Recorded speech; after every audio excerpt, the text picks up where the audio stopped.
Well, hello everyone. This is Cindy Lou with CHRO Mastermind Groups, and I'm joined with Amaris McComas, and we are going to talk today about pivotal moments on the way to the CHRO role, CPO role, as well as a pivotal moment within the role. I think you'll find her story is really inspirational, practical, and all the things that we talk about as far as really having the influence to build better workforces. So if you're joining us today live on LinkedIn, please say hello. I know we're also live on YouTube, but I don't know how to get those messages. So just drop a note in the chat for us to say hello. Let us know where you're joining from, and I'm going to hand it over to Amaris to tell us a little bit about herself. Awesome. Thank you, Cindy. So good afternoon, good evening, good morning, depending on where you are in the world. Nice to meet you. My name is Amaris McComas, and I am thrilled to be talking to Cindy today.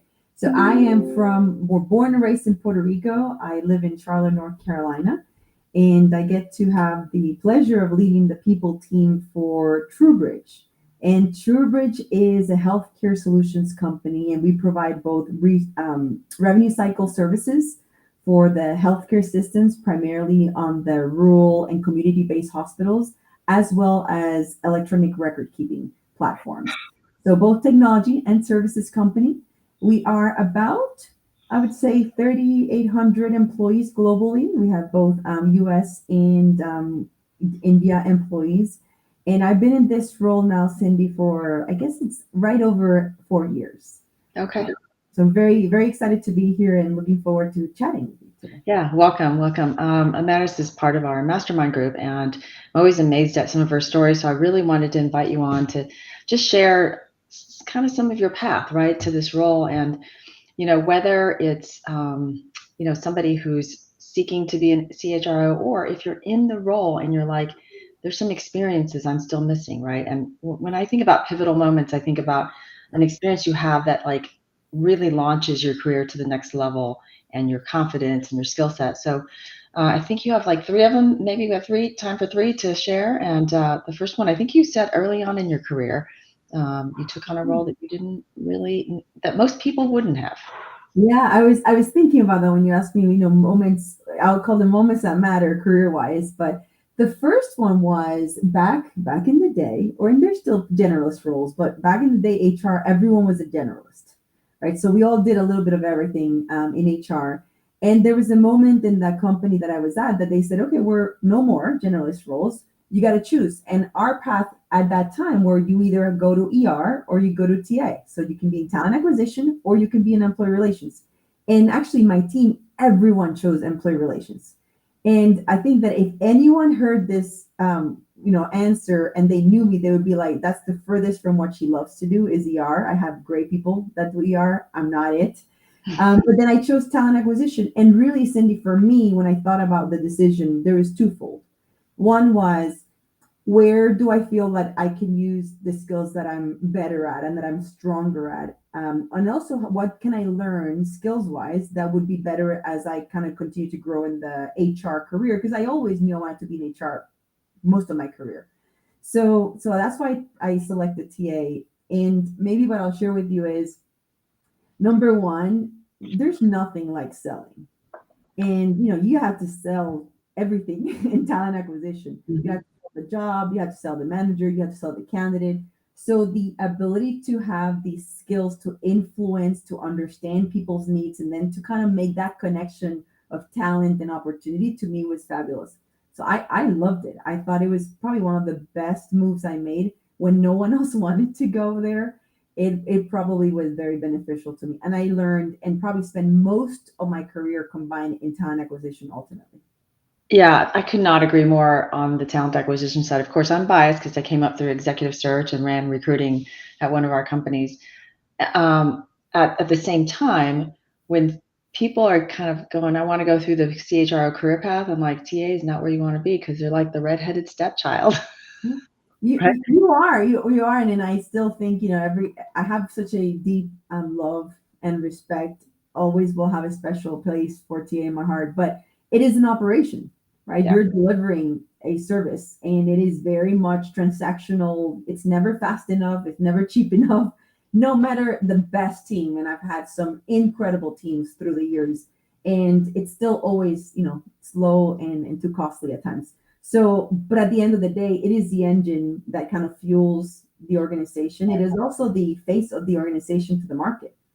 And I think that's pretty powerful. And if you can influence, and we can talk about how that really translate into other roles, but if you can learn those skills, they can be used, Yeah. Let's everywhere. talk about what are the skills from TA that have really served you in future roles? Well, number one, I would say the ability to build relationships and talk to anyone. I think when you're in TA, you got to pick up the phone and call. You have to talk to all sorts of individuals, personalities. I had the benefit of doing recruiting pretty much for every function of the organization. So from operations to kind of corporate functions to, senior level roles versus entry level roles. And what I'll tell you is you still have to be comfortable getting to know people, building a relationship, and ultimately influencing.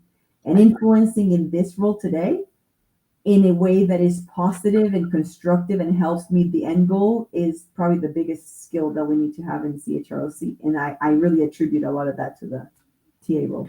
Yeah, absolutely. Like you said, not just with internal business hiring leaders, but also with the candidates, right? You get hard candidates, and you have to figure out how to quickly connect the dots to attract them to have another conversation with you. So I love that. I think that I'm seeing more and more folks who have risen through TA into TA leadership actually get moved into the CHR role lately. So I'm like, okay, that's good, right? And when you have to close an offer now, like in this, I get excited because I'm like, yay, I get to put my TA hat again. And actually, that's actually a fun part of my job now. Plus, that if you get the hire right, all the rest of HR becomes much easier. 100%. 100%. Yeah. Awesome. Okay, so that was you went from generalist to this TA role. Nobody wanted it. You took it. Probably earned you some brownie points, right, to into that role. What was the next another pivotal moment in your career that has been useful in your CHRO role or CPO role? So I was thinking about sometimes we want to go for the roles we want, and sometimes you have to go for the roles that are most necessary or that people want you to go into. Is that sometimes actually helps with growth, both like I'll say laterally, but also side, kind of progression versus promotion. The second role that I think was critical was an HR business partner role. Okay. And I've had a lot of conversations through the years with individuals that are more centers of excellence or HR business partner, I'll say track.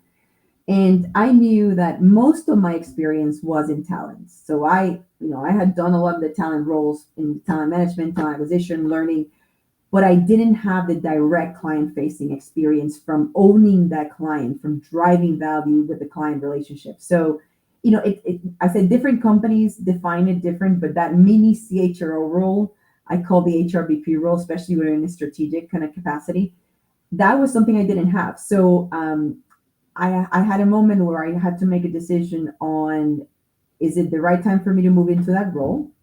And with that came no team. So I had been leading teams for many, many, many, many years, and I had to go into an individual contributor role, which again, I love leading teams. So I was like, but I really do need this experience. So that was number one. I didn't get to lead a team up front. Number two, it was a lateral move and actually probably a slight step back. So, from a title and from a pay, I had to actually make adjustments too. And for most of us, right, once you're kind of in a certain track, you want to keep it at least flat. This was definitely not a flat move. And again, for me, it was really important to gain the client facing skills and to understand what was so challenging about being in the HRBP. Why did I have to have the conversations, as a COE with the HRBP and really sell on the programs we were selling? And so I had the opportunity. And then honestly, I'm very grateful still to this day to the individual that gave me the opportunity to go into that role, which in that point in time was fairly transformational because we were going through major outsourcing, reorging, offshoring, all at the same time. And they took a chance, right? They took a chance on someone that had different experience, but that could go and really, face the client and make the execute and deliver Yeah. quicker. I think it's really important to delineate, right, between like HR business partners who also have to do ER, which ends up sucking up most of the time. And you don't really get to do that consultant role. And I love how you use internal, like your client. You use the word client because that's really what that role is, right? You're sort of like the account manager or the consultant interfacing between your client and the centers of excellence, right? What are the different talent programs and solutions you can bring to the table? So I imagine it helped you to have had those center of excellence experiences. It did. It really did because I appreciated and really respected the role of a COE, and I know what work goes into delivering what they were trying to get to. But Mhm. I also was able to translate. So the client has a need, we're offering this. Sometimes that's not that simple and that aligned. So Yeah, how do you make it work so that the client feels like they have a need and you're just bringing the solution? You're not selling back to the client. You're right. just kind of helping them get to their outcomes quicker or better. So I did. I think it was one, the respect, having been there, and two was it let me understand the client and the business so much better, so Mhm. that we could also co-create like delivery of solutions. So it wasn't just like, okay, I'll communicate this, I'll communicate that, but it was, hey, here's what we're trying to solve for. Can we partner to deliver the best solution? And that's where it was that's where it becomes magical when you have that connection and you can bring the expertise and the client kind of engagement and make something that's typically even better for them. Yeah. Um, okay, so I want to just dig into that a little bit more because it's always a hot topic for people, and that's how do you increase your business acumen, right? So you talked about that and how this HR business partner role, you really had to jump right in and understand the business even more than as a center of excellence leader. What did you do to really dig into the business? Whew, I feel like I'm still learning though. Still today. I really am. I don't think it ever ends. But I would say number one is building relationships, and that, in different roles, in different levels. But I would say at all levels, building a level of relationship. So I spend as much time as I can, and sometimes not as much time as I would like to, talking to people in the business, different roles, different levels, with the business leaders as much time as I can. Mhm. And it is becoming involved. It's also getting involved in their operational practices. So the more and more you can be part of their resource management calls, for example, and my team is going to love this because we're in a lot of those right now. But if we're in resource management calls with the business, if there's financial kind of reviews that you can be part of, if your monthly business reviews, like any cadences that really are focused on business performance, the Mhm. more you can incorporate yourself, the more you can learn and be part of those discussions, the quicker your acumen and your, I'll say comfort, because I would say sometimes I feel like I have this much knowledge because there's so much more. But being, I say, curious enough. So I was always very curious, like, but why? And why does this happen? And why, and how does it connect? And how does the workflow of people or process happen? So I think it's relationship building, but I think it's really integrating or trying to make yourself part of a lot of the cadences that really talk to the success of the business, and then being part of those. Sometimes, as a support function, but sometimes you're actively engaged in those conversations as well. Right, that's when you're really a consultative advisor, when you know it to that level. And I'm glad you brought up curiosity because I was gonna say, I bet the reason you're so good at building those relationships is because you've got great questions, right? I So, know great questions, but I'm very curious. Sometimes too many questions. no, never too many. Too many, but no, I think you have to be constantly wanting to learn. And Yes. I would say, Cindy, if I think about all the changes and when you said, pivotal moments, those all came with the desire to learn new and different and being really uncomfortable in those times, because those were very uncomfortable times. There was Yeah. nothing comforting about changing into those roles. Do you have an example about the HR business partner role that was uncomfortable? There's so many. Well, I They didn't know anything. I felt like every time I had something to do, I felt like I had never done it before, probably because I didn't. So, well, so it felt very uncomfortable. I would say actually day two in the job. I yeah. get handed over like all these spreadsheets. It's year end comp. I started January that job, and it's year-end performance and year-end compensation. And I've never done compensation ever in my career. And it's a lot of numbers. And for anyone that knows me, they know my strength is not in the numbers and in the details. I am amazing, amazing at having people next to me that are brilliant, but that's not my strength. I know it. I study a lot and I try to learn it and be better at it, but it's not my strength. So when you get 10 spreadsheets and you're doing all numbers every single day, every hour, it was rough. It was rough. I was like, I don't know that I made the right decision, but it's okay. I'm not going to fail, but it was rough. So I think that was it. And then it was a lot of new work. So, I had never really been responsible for the execution of offshoring the work, in a function. I'd never been responsible for outsourcing to a third party a whole function and that whole process. And again, this was a mass, we put together a great team and it was a collaboration of a lot of experts. But at the end of the day, I had to execute and deliver on my piece. And I didn't have that experience. Right. So I think it's scary because there's a lot of new. Yeah, I had to cringe a little bit with the spreadsheets. I remember early in my career, I was in risk management. So if any of you in the audience have ever, whether it's spreadsheets or the other end where you have to get up and speak in front of a bunch of folks and it's a really uncomfortable moment, tell me if you think, just in the chat, love to hear if anybody's experienced something like that. Yeah, I remember making lots of mistakes on my spreadsheets and having my boss yell at me because the spreadsheets were going to the board. Yeah, and the mistake things when it comes to people pay is almost unacceptable most of the time. So I took it very serious that if I made a mistake, that could impact someone's paycheck, and that was a lot of weight. That was a lot of weight. Like I respect payroll team members because I'm like every 2 weeks it has to be perfect. Yeah. And if there's any mistakes, they're gonna know it within a second. So that was a learning moment, and it was very uncomfortable. And I would say every role that I've gone to like that has been very uncomfortable because I had to learn a lot. Yeah. As I've witnessed you in our mastermind groups and hearing some of your stories, I reflect back on running a consulting firm, right? And the sales and delivery required. And I find that some of the most successful CHROs and CPOs are ones that are unknowingly like implementing a consulting firm model within their organization.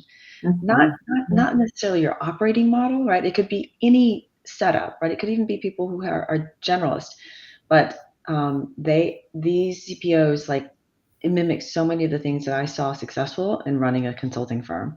So yeah. I would agree with you, and I don't know that it was intentional in any way, shape, or form. As you say that, I'm like, okay.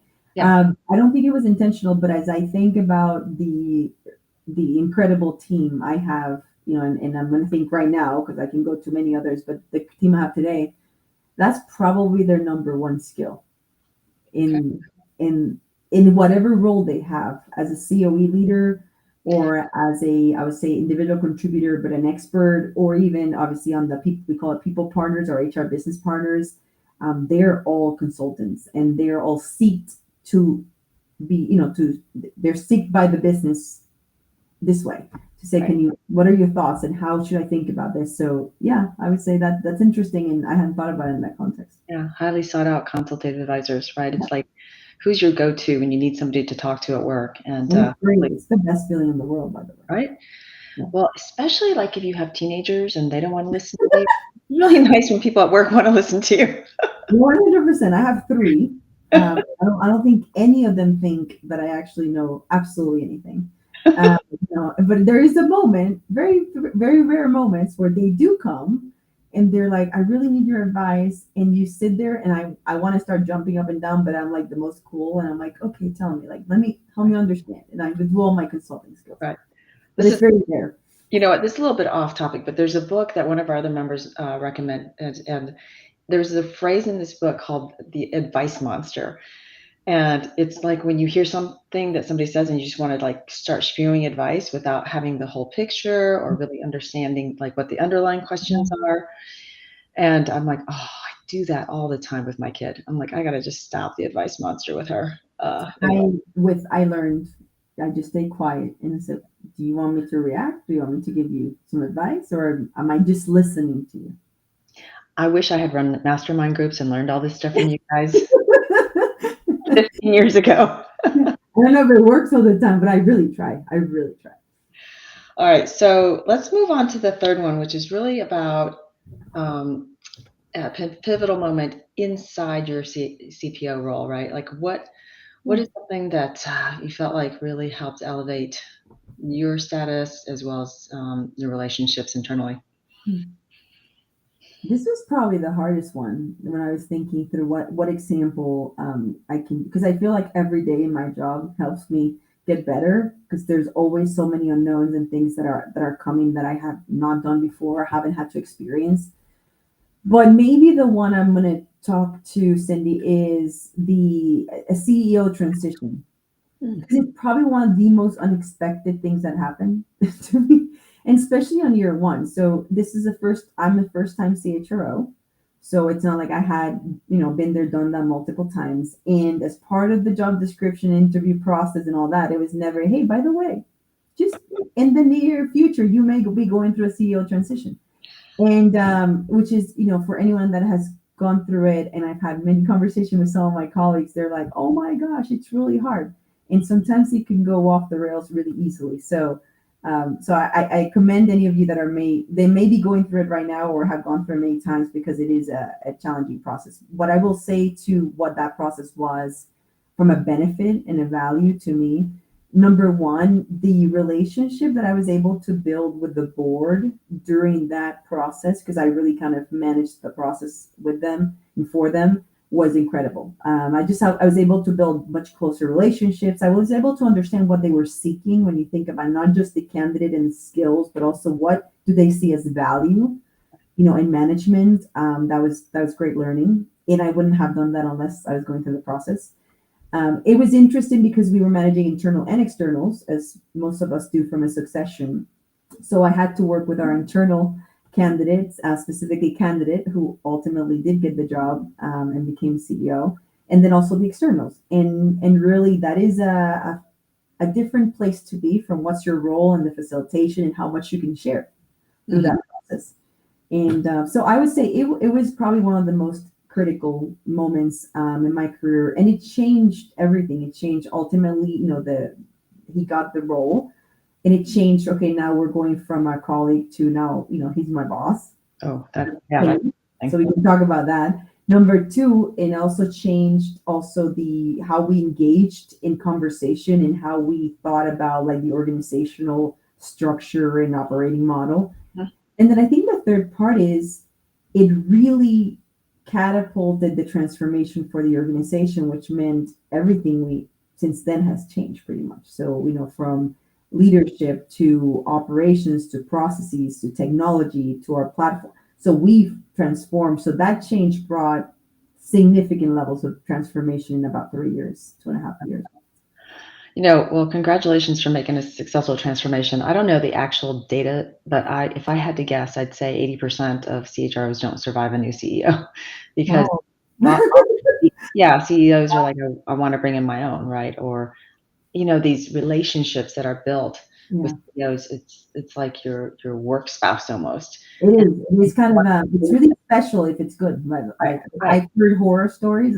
We Mhm. were actually in a chat last week, and there was two other CHROs, and they were giving kind of their stories around their relationships. And I left, and honestly, I texted. I was like, "Thank you so much.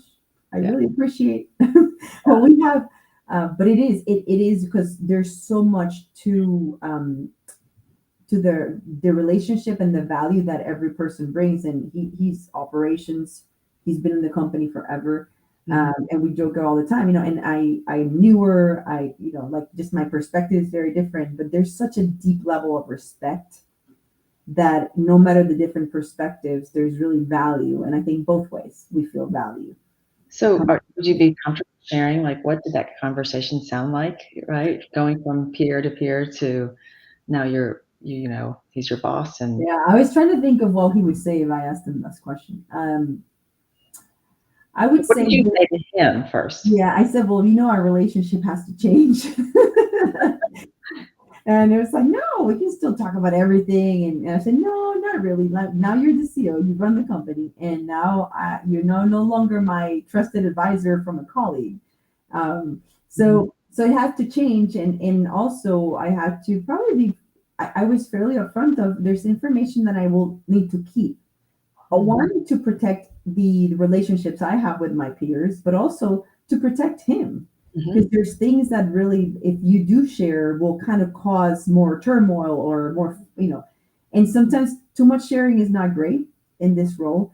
So I think that the conversation was somewhere along the lines. It's been a little bit, but that we had to kind of reset what those parameters of our relationship were, and just be honest and say we had to kind of do a little bit of trial and error to find our new groove.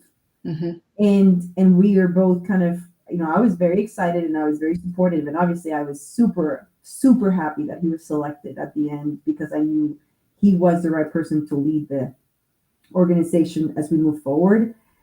But it did kind of take a while for us to find our groove, and I think also to understand where we each bring value, and where, and again, we have also great other executive team members that have other strengths. So how does everyone play a role, and how does he kind of utilize the whole to have the best input? But it was some interesting conversations early on, and sometimes I say I'm talking to you as my boss, or I'm talking to you as my peer, and I do tell him in the beginning of the conversation, like, I need to vent for 5 seconds, and then we're gonna go, and then I need to be my the CEO. But for right now, I'm just venting because I can't tell anyone else. It's good and it's positive, and I think it's built a lot of trust through the years that we have that openness and that we can be super transparent. That's awesome. So, one of the things you said, and this pattern I keep hearing from other CHROs who have really tight relationships with their CEOs, right? Like, one of our members is called the CEO Whisperer. And I'm like, what do you do? And he's like, I follow our CEO around the globe, right? And I'm like, that's awesome that you have time for that. And so, right? And so he's got a really strong team. So that's one of the things, right? You've got to have a Yeah, super strong team, like you talked about. And if they have that consultative skill set, then it makes your job so much easier. You can actually work on the work that only you can do as the CPO. absolutely. And so, here's the deal. We have such an opportunity right now. I'm going to do a little plug for the big HR event right now, because if you're not in that spot where you get to spend that kind of time on the business, got to come to our big HR conference this year, right? Our big CHRO conference, because we are bringing in some amazing experts to share with us how do we roll out, how do we lead, not just wait and see what happens, but as CHROs and CPOs, how do we actually lead that charge? So Amaris, maybe just a quick plug on the event. I know you've attended several years now. You've been a panelist.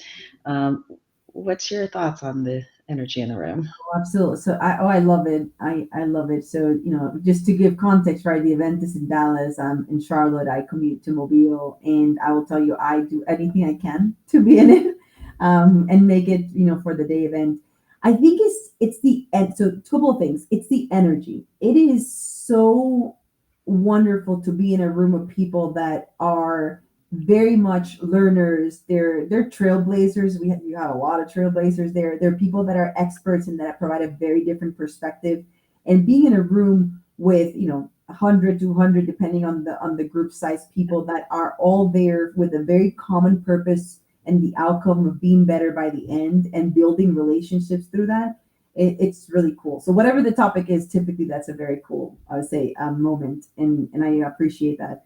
I think number two is you hear from experts, CHROs, and also just centers of excellence on things that matter and that are very relevant to our conversations today. And if the next one coming up is all on AI, and if you don't talk about that in some way, shape, or form, probably every day or every week, I'm surprised, and I really would love to know how not, because I feel like everything I hear is about AI.